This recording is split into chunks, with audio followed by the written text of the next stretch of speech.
Welcome to the 2024 Homegrown Concert Series here at the American Folklife Center of the Library of Congress. My name is Steve Winnick, and for many years we've presented the Homegrown Concert Series here, bringing the best of traditional folk music and dance to the Library of Congress. And today we're very pleased to have the duo Rakish with us. They play traditional Celtic music, Irish and Scottish music, what we often call Celtic music, and they explored the connections of that music to Baroque and Galant styles, and we'll talk a little bit about that in the interview. We're also delighted that they used some field recordings from our archive as well as material from the library's music division in their concert, and we're delighted that we had this concert here in the Whitall Pavilion among the Guarneris and Stradivari's and Amatis that we have displayed here, because that's sort of part of the ambiance of your music. So welcome to the members of Rakish, Maura Sean Scanlon, and Connor Hearn. Thank you for joining us today for this interview. Thanks for having us. It's a real pleasure to be here.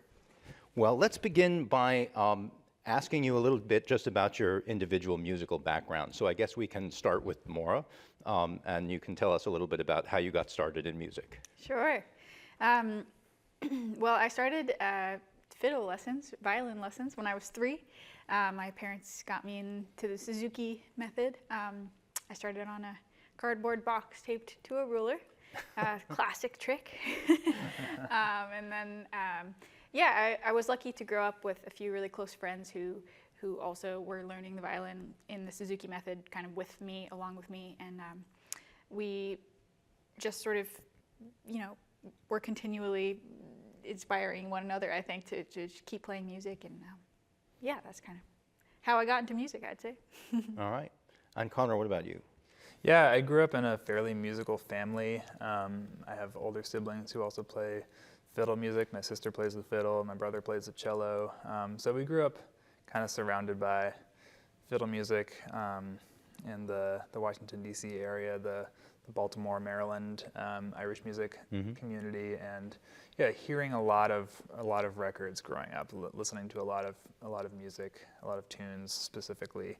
And I actually grew up playing the fiddle primarily. It was my first instrument, and I was never quite very good at it. And at some point, I started playing the guitar, as a teenager in middle school, sort of in that culture of middle schoolers, like learning licks and teaching each other licks and that thing. But at some point, it became really valuable to have the background of playing fiddle and having learned all these tunes on the fiddle and then applying that repertoire to the type of guitar playing that I was doing, because I found out that I knew all of these tunes.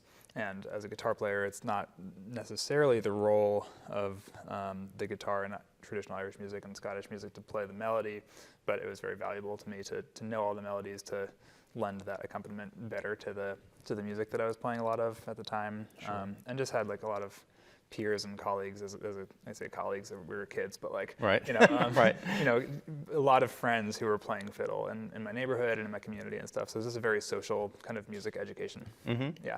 And I think, Maura, you then went to more formal music education. So talk about your development in that area. Yeah. From the Suzuki, I kind of kept down the classical music path. I was playing fiddle, Celtic music specifically, all along as well, but I got pretty serious about classical music, and it led me I went to the North Carolina School of the Arts for high school, which was a really great kind of early immersion in music study. And from there, I went to the New England Conservatory to do my undergraduate degree, and then I got to go to Yale for my master's in violin performance as well. All right.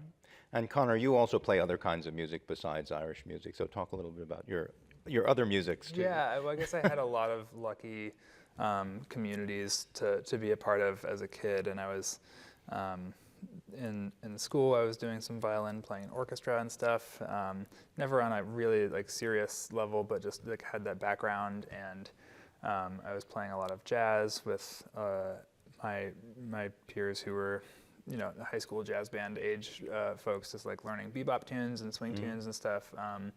And it wasn't such that like that was really what I was trying to do with the guitar, but just in the sense that jazz and things like bluegrass is kind of like where a lot of guitar education is at things like the university level, right? So like it's harder to find like an Irish guitar teacher or something like that at a lot of liberal arts colleges and stuff. Right. But you can probably take jazz lessons and you can learn Django tunes and learn straight ahead stuff. That's just really good overall education for learning the fretboard and working on things like your sense of time and all these technical and kind of musical backgrounds that even if it's not necessarily what we're doing on stage, it's like useful to be in that context where the stuff that like you would have learned at NEC or whatever, just like even if it's not you're playing classical music primarily, you're learning your swing tunes and your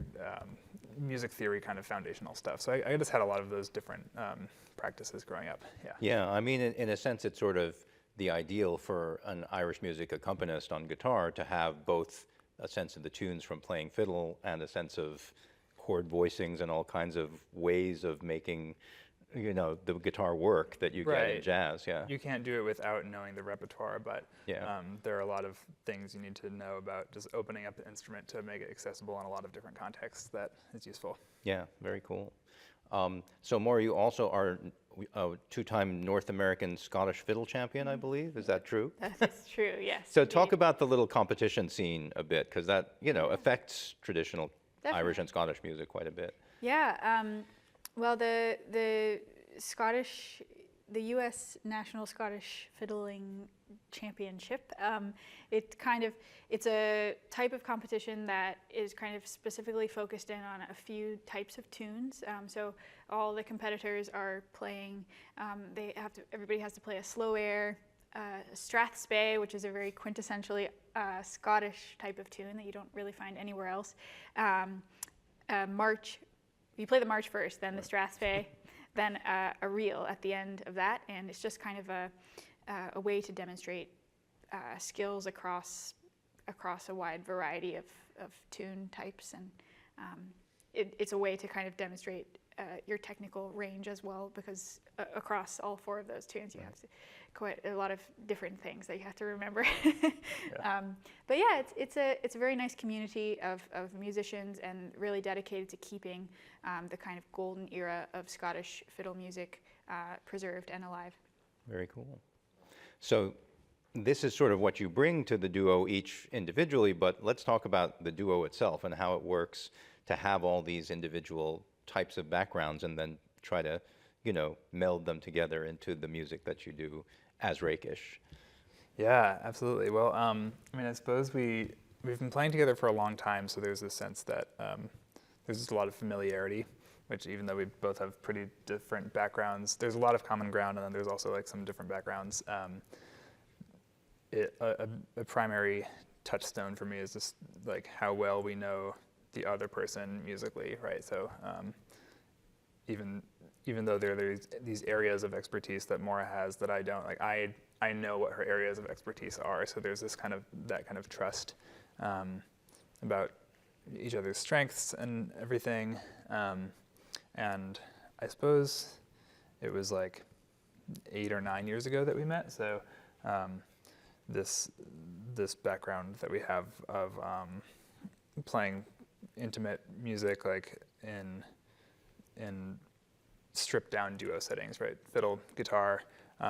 It's not as much of a big sound as you would get with something like a Ceilidh band or something like an ensemble that some of like the other ensembles that we were playing in around the time. So that was sort of a jumping off point for me. I don't know, like just thinking about what you can do with two voices or the kind of stripped down version of an ensemble. Yeah. I would say our different kind of influences from chamber music or improvisational music, such as jazz or more contemporary acoustic music, they kind of all wind their way into the music that we create. And I think initially we really enjoyed particularly playing together because we had a lot of shared, very particular shared love of like, oh, this one fiddle player, like, we just love this playing, and we wanted to kind of emulate that style. And then through that, I think we kind of found a little bit of our own sound through trying to kind of bring elements of those type, like our favorite fiddle players' style, into something that maybe had a little bit more arrangement or through composition. So in a way, all those different kind of influences blended together and created a sound that I think we're still trying to find, but but we've had a lot of fun trying to figure out how to kind of bring the elements of traditional music with the elements of more composed music from, say, the classical music or Baroque tradition. And also elements of improvisation. So we're kind of, at the same time, we're trying to kind of write music when we write music or perform that allows for a little bit of like very specific arrangement that might not be present in just, if we were just playing the tunes 3 times through. Yeah. And then also kind of cracking the tunes open at certain points and allowing for a little bit more of like improvisational moments. So those are the things that I think we really love to do and try to bring a little special sauce Yeah. to what we're doing. And it sort of creates this space where there's arrangement and there's composition, and they sort of blur together a little bit. Whereas more I was saying, especially with traditional Irish music, for example, you'd have a set of tunes where this is the tune, and it's important that the tune gets played the way the tune goes, and you do it 3 times, and you go to the next tune.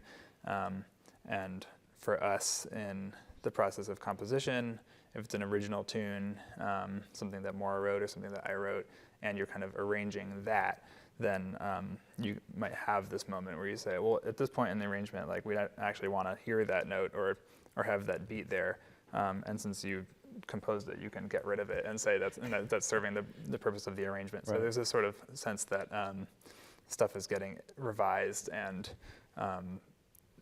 edited throughout the compositional process and arrangement process, and they sort of blend into one another. Yeah, and I think one thing that occurs to me is that in small groups like duos in the Irish and Scottish sort of music world, I think the guitar does get more ability to play, more improvisation as possible, just because you don't have other things in the in that space.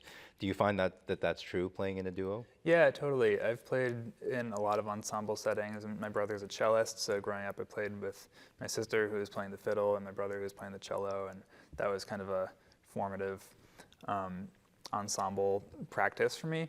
And one of the things about that particular setting is that the guitar has low notes and the cello also has low notes, so you're sort of constantly like litigating, like, okay, well, who's going to play that note, or are we playing the same note, and if not, is there some sort of theory to that bass line that we're creating if we're doing something different, or just like kind of managing that space. And since we were siblings, we kind of got it to a point where we could mostly do it in the sort of Vulcan mind meld kind of way. Right, We're just right. like assume that he's going to do that and follow that way. But anyway, all of which is to say, there's playing with a bass player and there's playing with another accompanist and sort of getting to understand somebody else's harmonic and rhythmic and chordal instincts.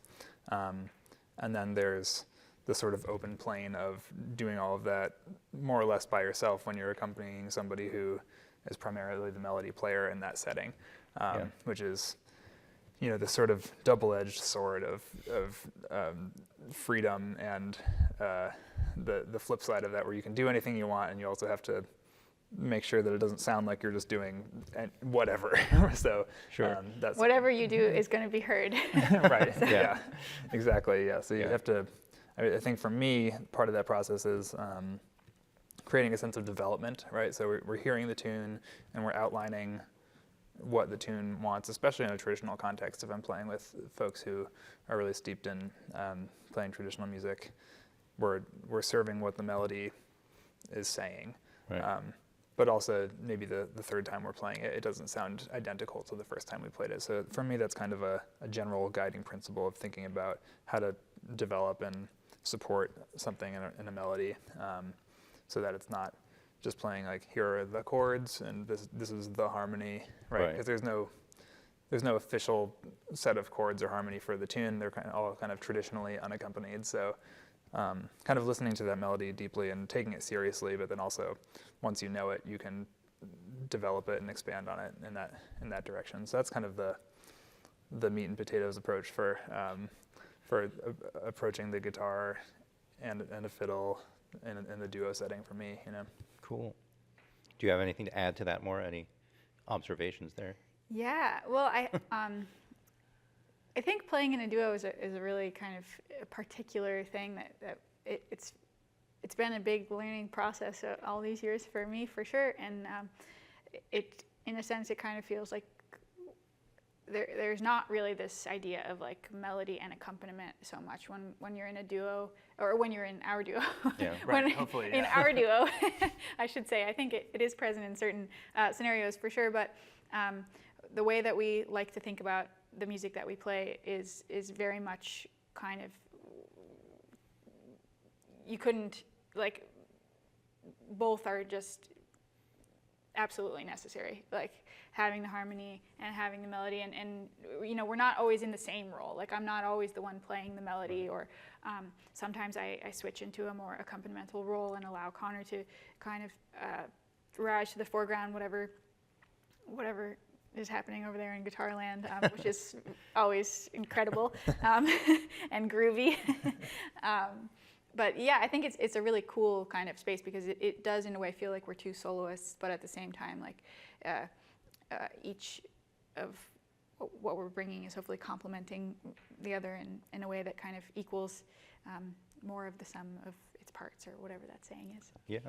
Yeah, I noticed in the concert there was at least one place where you put your pick down and you finger pick the melody at the beginning of the fairy tune, Right. and you were essentially accompanying with drones and double stops there. So yeah, really cool sound, and something that you don't hear as much in the fiddle guitar duo genre. So right. very There's cool. this huge tradition of guitar players using the fingerstyle approach to the guitar to play melodies on the instrument as soloists, and sort of, or using the guitar in multiple roles simultaneously, right? Like playing the melody and accompanying themselves. Right. This whole like fingerstyle guitar tradition, and that's really robust in Celtic music. So it's in there, and it's not quite as much my forte, or what I'm bringing primarily to the duo, but the sense that guitar can be a melody instrument, or a contrapuntal instrument, or something, rather than just a boom chuck instrument, or whatever. Right. Yeah, very nice. So that was a great moment in the concert, but there are many such moments. And let's talk a bit about the concert itself and the work that you guys did to set that up. So the idea of the concert, I guess, was just looking at the connections between traditional music and what is sometimes called art music, or the classical music of the era, Baroque and Galant styles. So talk a little bit about why that seemed like the thing to do for this concert. Well, when I was in school, I was exposed to Baroque music, I guess, sort of for the first time, and I really liked sort of the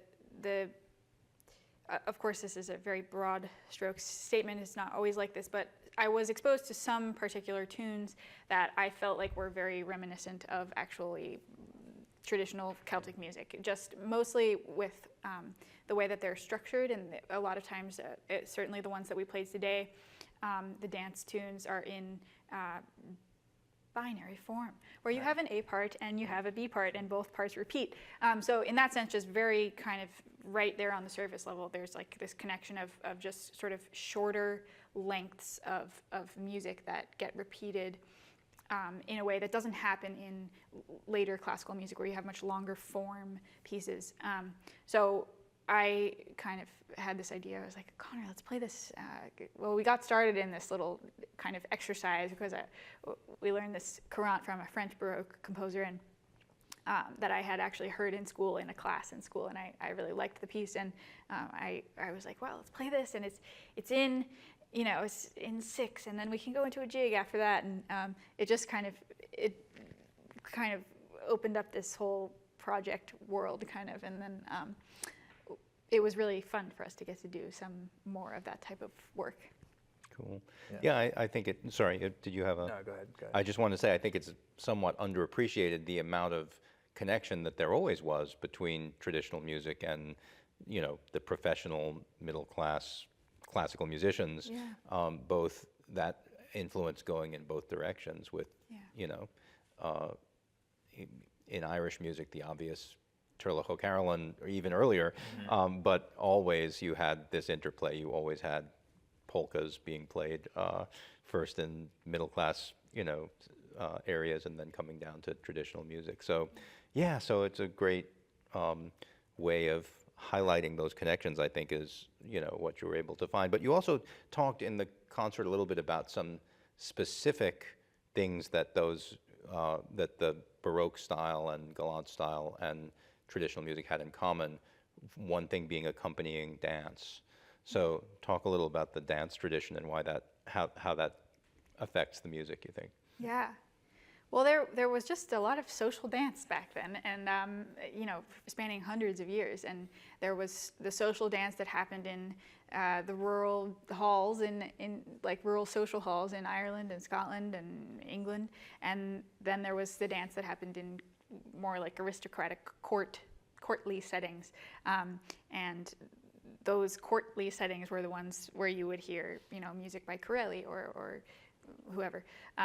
And yeah, then the Irish dancing tradition, actually, I think it came from the mouth music, like a long time ago, and certainly in the 1600s, yeah, like you mentioned Turlough O'Carolan, it was kind of an interesting timeline for us to, because we couldn't really say that like there was an Irish fiddle player and Henry Purcell must have heard the Irish fiddle player, because we don't really know if that happened. Yeah. So it was kind of interesting. So we just were focused in on the way that just dance music and social dance was such a big part of the culture in whatever class, Right. whatever region.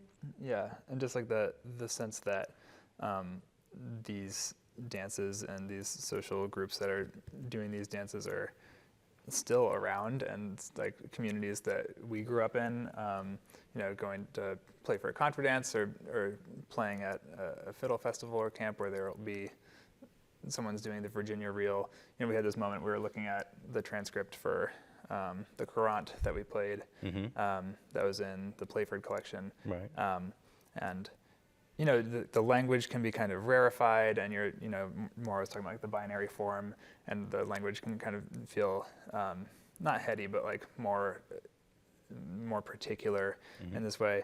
But yeah, when you think about the binary form, it's like play the A, play the B, do it again, you know, and that's like the context that it's happening in some of the other spaces. And yeah, so we were looking at the Courant, and it's like, oh yeah, here are the directions for how to do this dance that on the one hand feels more aristocratic, but the directions look exactly the same as like any of the dances that we'd hear someone calling at like this fiddle camp that we're working at, or Take hands round. right, yeah, find your couple. It's like, it could be like a square dance manual, right? So just like something we're quite familiar with, even though it's in this this kind of other context. Or, Yeah, very cool. Yeah, and those.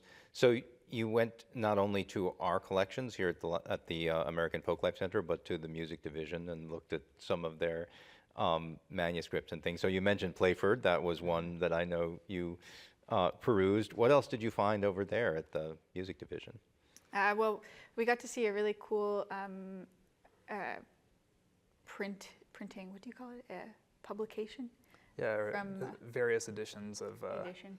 of this Corelli manuscript. Yeah, right, one of right, which right. was from Italy, like it was very old, and then we got to see one from Germany, right? Yeah, I think, you know, there's so many there, and there's one from Amsterdam in 1715, and another one from Germany, and this one from Rome in 1700, and yeah, thinking about like this edition, or like the chronology of these different editions, was kind of a fun part of the task too. Like with the Dancing Master from Playford, I don't know how many editions there were, but it was a long list.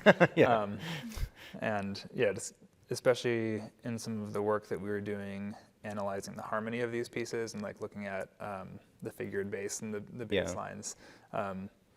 Like Maura was saying, there are all these spots where it's like, is this like an editor who put that symbol there, you know, and how does that vary across editions, and looking at these different printings and these old printings of like, and how the notation expands. Right. Yeah.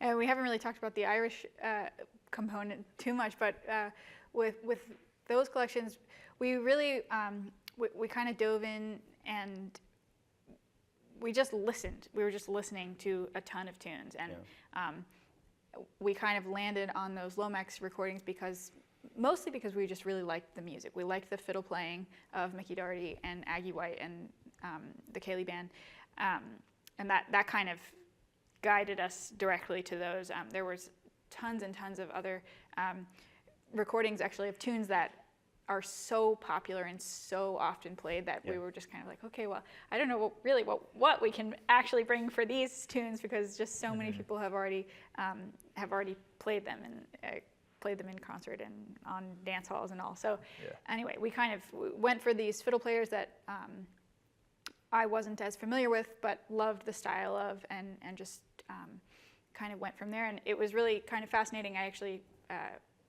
have been meaning to tell you this, but anyhow, well, I notated the tunes, all of the tunes that we learned, which was a really fun process for me, so kind of like transcribing them, just so I wouldn't forget them all on stage. But it was cool because some of the tunes, even a few of the tunes that I had previously known, trying to actually play the tunes in the way Aggie White actually played the tune, and they're very particular like notes that are different than the way that I knew the tune prior to learning it for a new concert. But yeah, there were a couple examples where it was like, oh yeah, this is a tune we're familiar with, but this is the way Aggie played it, and it was kind of cool to have that specific lens and transcription of that lens too. Yeah. Yeah, it's interesting because a lot of the tunes that we have now there are certain players or certain recordings of them that have become iconic, and so everyone plays it the way Michael Coleman played it in 1920. Exactly.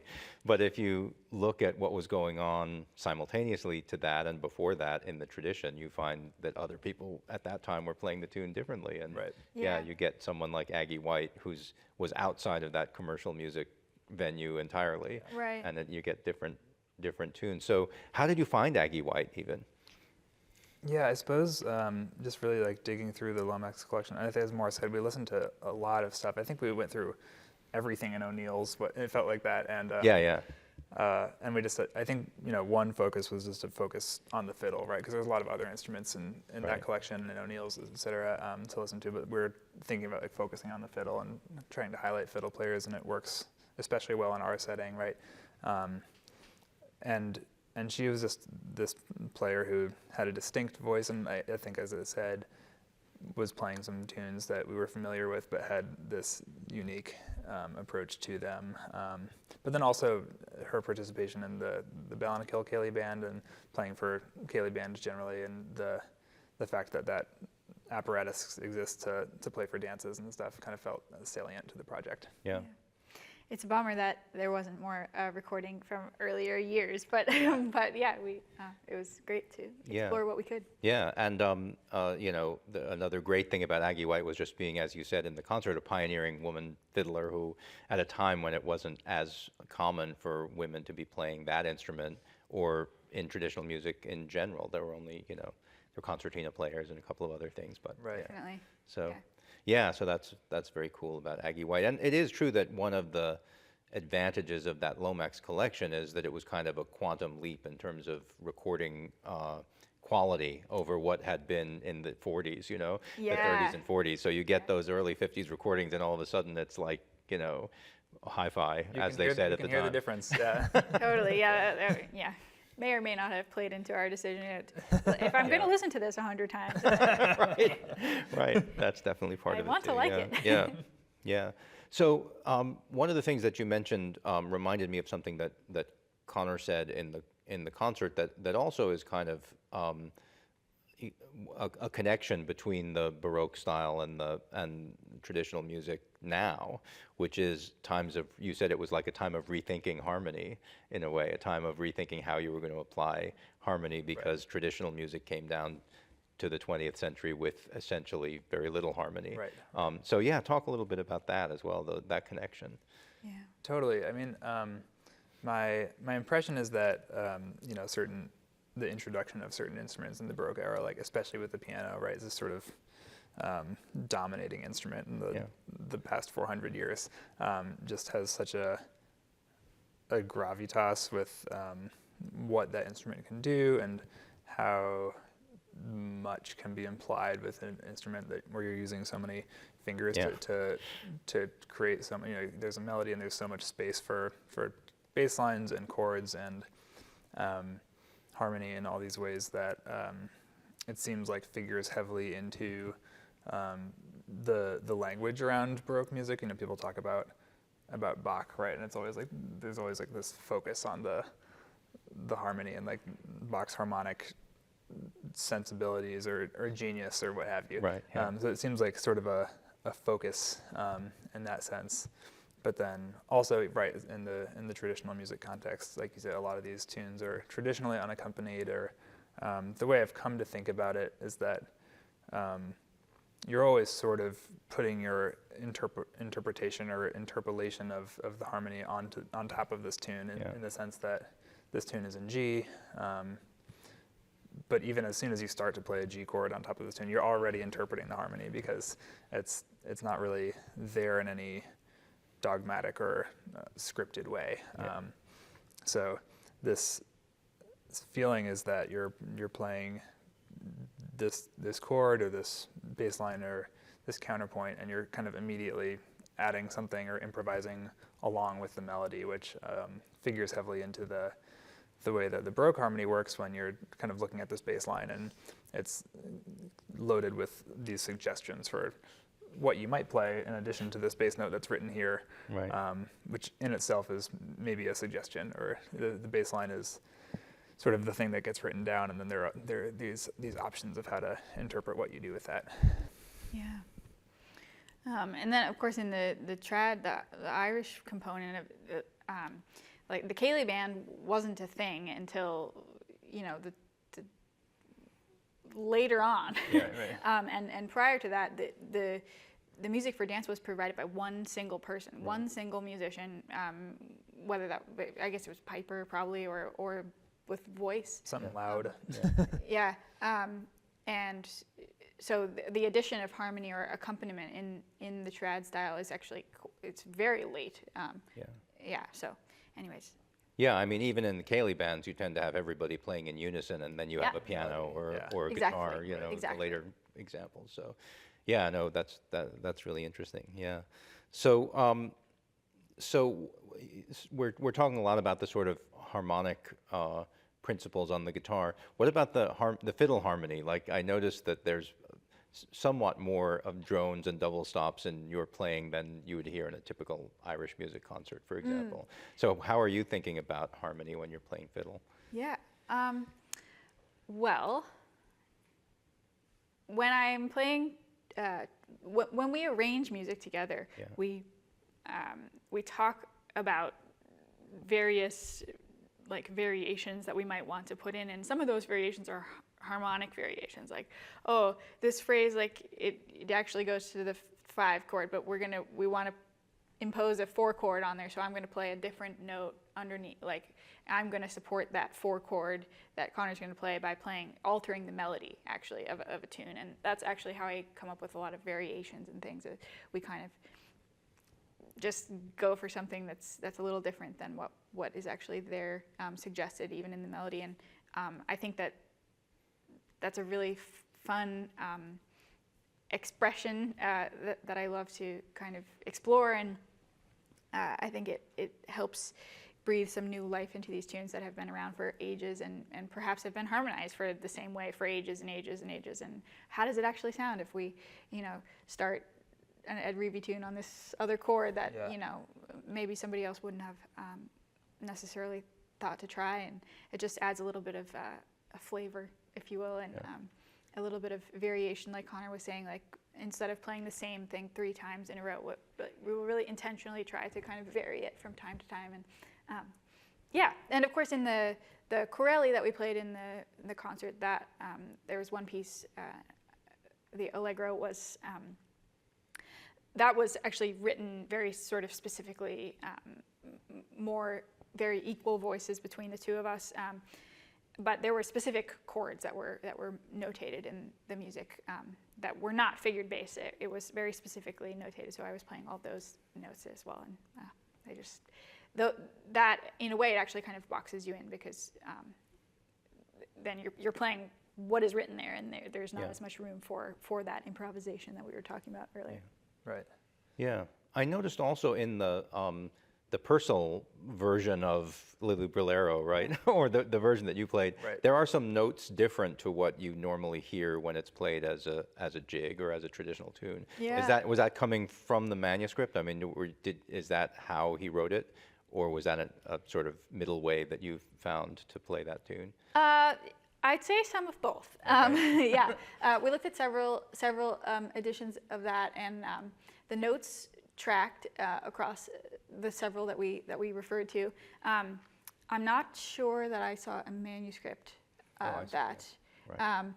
However, there was a lot of variation that was happening in that tune, and this is definitely within the realm of possibility that I was playing it the Morris Scanlon way. And And I think kind of intentionally we took that melody and wanted to make it feel as an Irish jig as possible. So rhythmically and ornamentally, we were kind of like adding a lot of lift to the way we found it figured in some of the ways we came across it.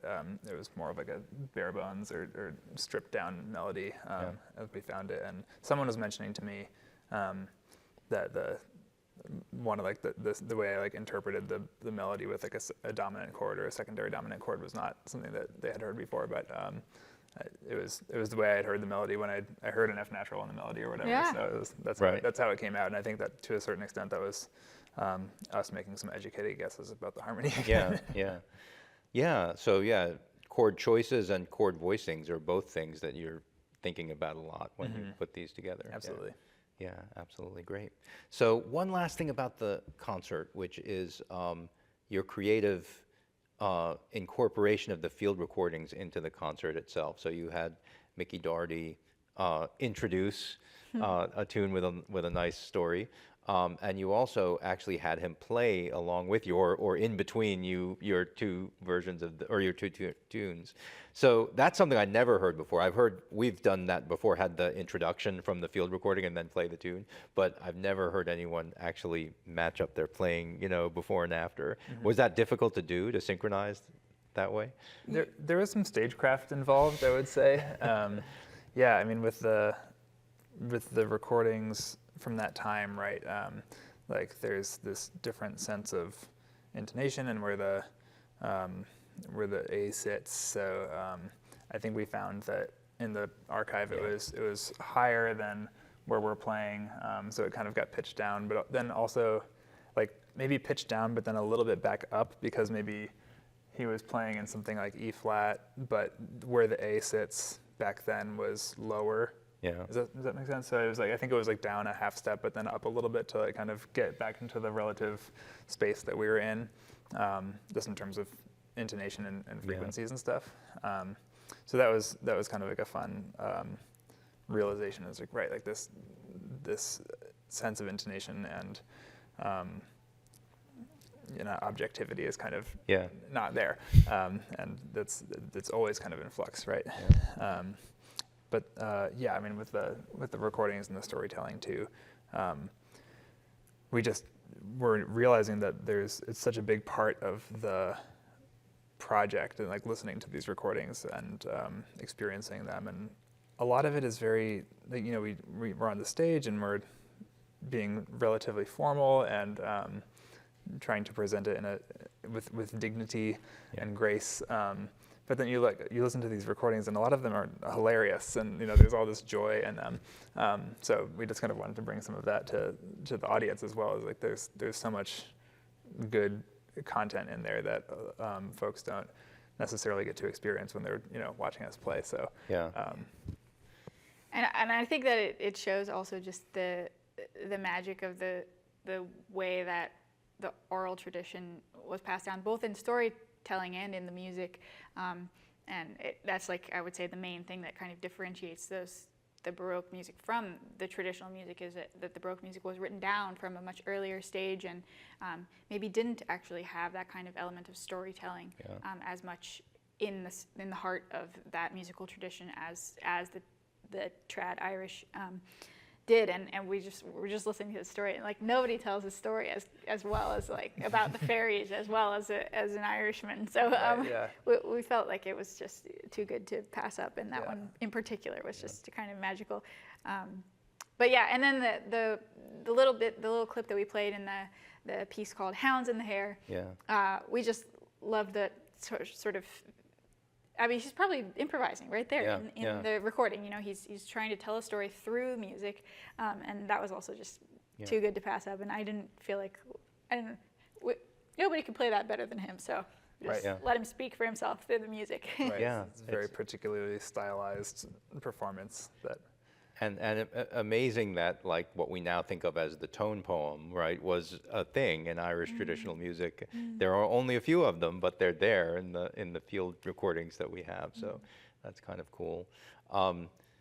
Yeah, and so the other thing I noticed about that story is it's good field work too, right? Because Mickey Doherty says it was a very gentle place, and if you've studied Irish folklore a lot, or if you're from that area, you know what that means, but not everyone listening was going to know what that means. And the field worker came in and said, so what did you mean when you said it was a gentle place? And Mickey, expands on that. There were many So very fairies cool. about. Right. Yeah. How helpful it is to have an astute interviewer. Yeah, that's an interesting thing to notice about that as well. So, Right. So I think we've talked a lot about the concert, but maybe we should talk about some of the other things that you guys do together and individually. So this wasn't a typical Rakish performance. What would a typical Rakish concert look like? Well, these days we pretty much entirely play music that we write, so all original material. So this, all this music was totally new to us, and we just put it together just for this one show. So it was really very fun for us, a different kind of way of working than what we're used to. But we have been writing music together and separately for the past few years, and now, when you come to a typical Rakish show, it's pretty much all music that we've written and arranged, and Sometimes, there's like this collection of original compositions that we'll come up with together, or somebody will compose and then we'll revise together and kind of arrange together in that process that we were touching on earlier. And sometimes there might be like some sort of inspiration for the music, like there might be a piece of poetry or something like that that then gets set to music collaboratively that we didn't come up with the text, but then the music we can come up with and are kind of defamiliarizing and recontextualizing this piece of poetry or music, or with music rather. Right.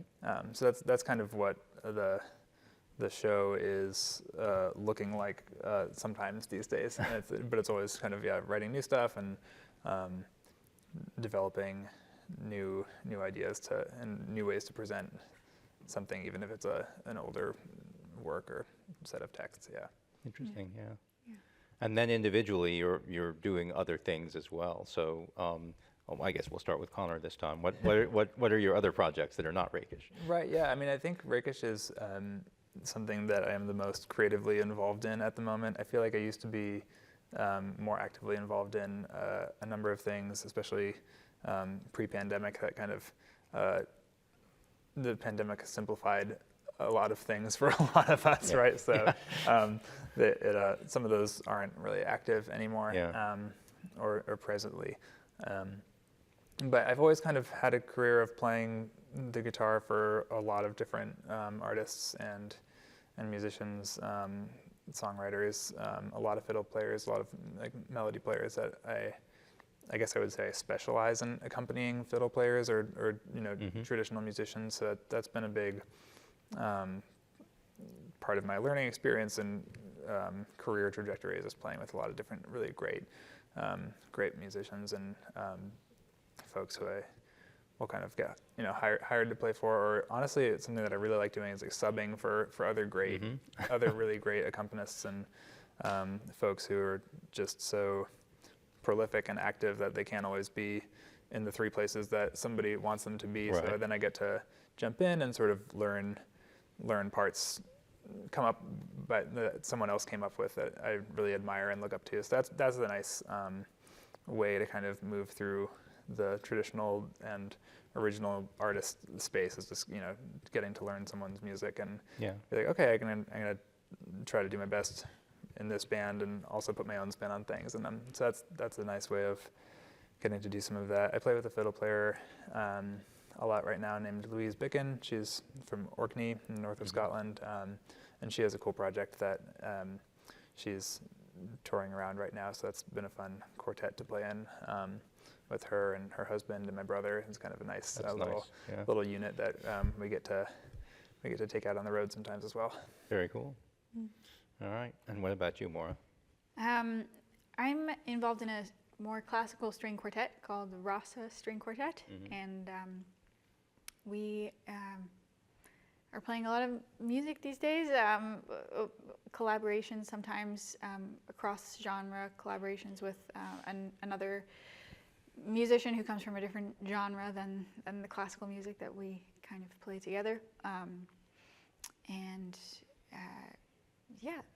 Let's say I play with Rasa and I play with Rakesh. And this past year, actually in 2023, I released a solo record for the first time, and that was a really fun project for me to get to work on, and we toured it as a quartet. Connor was a part of that quartet, and as well as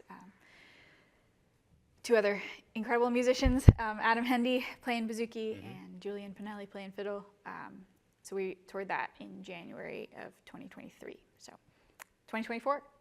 Yeah, that was this year. This year, yeah. Wow. How the time Very flies. cool. Yeah. So anyways, yeah. All right. So a little bird told me that you have a residency at Exeter Academy. Is that? Yeah, well, last year my string quartet was in residence at Exeter and got to do a few workshops and concerts there. Cool. Working with some of the students on the music that they were working on, and it was very, very fun. Awesome.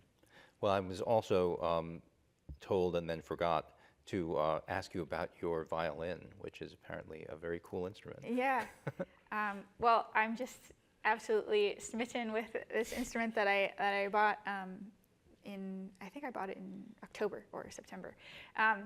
But it's a violin from 1872 by an American maker who was making violins in Boston. Both him and his brother had a kind of violin making institution, but anyway, Asa White was the name of the guy who made this instrument. It's just really wild experience to get to kind of live in Boston and then find out that I find an instrument that I absolutely love that was also made in Boston on Tremont Street, of all places. That's cool. Yeah, and it's this very kind of unique instrument. It doesn't look like anything that either of the brothers made before or after. I think it's kind of a collage instrument. It has a very unique scroll that is quite a bit bigger than your average violin scroll. It's almost the size of a small viola scroll. And it's a Maggini copy, so it has a bit of a longer shape. And of course the double purfling, it has some unique visual characteristics. But I think the slight length of the instrument and the added length of the scroll give it a really unique resonance, and it has a really beautiful tone that I just fell in love with. Very cool. Yeah, we've had David Bromberg here talking about American violins because he's a major collector of historical American violins, and it's great to know that you're continuing that tradition and playing on a historical instrument. Yeah. Sounds wonderful. So I should say that if you want to find that interview with David Bromberg, you can look on the Library of Congress website. But more importantly, if you've come across this interview separately from the concert, you might want to check out the concert itself so you can hear the great music that we're talking about. And that is separate from this video on the Library of Congress website or on the Library of Congress YouTube channel. So I guess what's left is to thank the members of Rakish, Connor, and Maura. Thank you so much for being here with us. Thank you so much. It's been such an honor and yeah, a privilege for us to get to meet you all and work here. Yeah. Thanks once again.